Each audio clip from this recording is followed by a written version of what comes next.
అధ్యాయం 5వ వచనాన్ని నేను అడుగుతున్నాను, ఏంటి ప్రభా,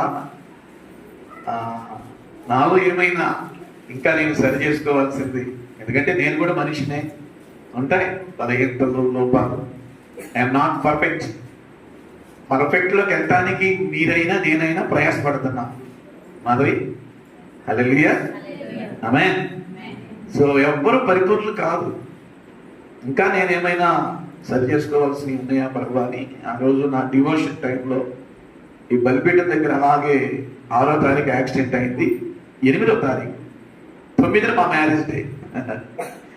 మా marriage day plus church anniversary. అప్పుడు ప్రభు వాక్యం ద్వారా మాట్లాడుతున్నాడు. యెషయా గ్రంథం 31వ అధ్యాయం 5వ వచనం చదవండి. పక్షులు ఎగురుచు తమ పిల్లలను కాపాడునట్లు సైన్యములకు అధిపతియగు యెహోవా యెరూషలేమును కాపాడును, దాని కాపాడుచు విడిపించుచుండును, దానికి హాని చేయక తప్పించుచుండును. ఆమేన్ చెప్పండి. Hallelujah. Present tense, past tense, future tense. Present tense అంటే వర్తమానం, పాస్ట్ టెన్స్ గతం, ఫ్యూచర్ టెన్స్ భవిష్యత్తు.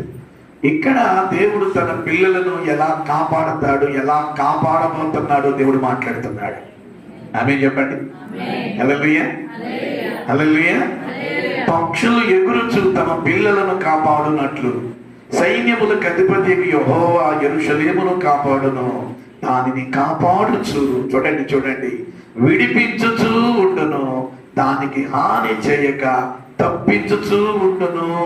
ఇంతటితో పని అవ్వలేదు. ఆమె చెప్పండి. ఇంకా భవిష్యత్తులో ఎలాంటి అటాక్స్ వచ్చినా తప్పించువాడు ఆయన. ఆమె చెప్పండి. హల్లెలూయా. ఆయన నేను నిద్రపోతున్నా, నా దేవుడు నిద్రపోయేవాడు కాదు. అలాగని నేను అజాగ్రత్తగా ఉంటానా? ఉండను. నాతో పాటు వచ్చే తమ్ముడు ఆదాం కూడా అజాగ్రత్తగా ఉండడు. Is very careful driving. నేను చెప్తా ఉంటాను, నీకు ఎక్కడ నిద్ర వస్తే ఆపుకో నాన్న అంటే, పర్వాలేదు సార్. సో దేవుని మహాకృప ఈ వాగ్దానం ద్వారా ప్రభు ధైర్యపరిచాడు. నేను చక్కగా రాసుకున్నాను. 8వ తారీఖు 3వ నెల 2026 ఉదయం 7:35 ప్రభు వాక్యం ద్వారా మాట్లాడుతున్నాడు. నిజంగా ఆ రోజు కలిగిన ధైర్యం, ఆదరణ, నిబ్బరం. పిల్లగా ఇంకొక మాట చెప్పాలి మీకు.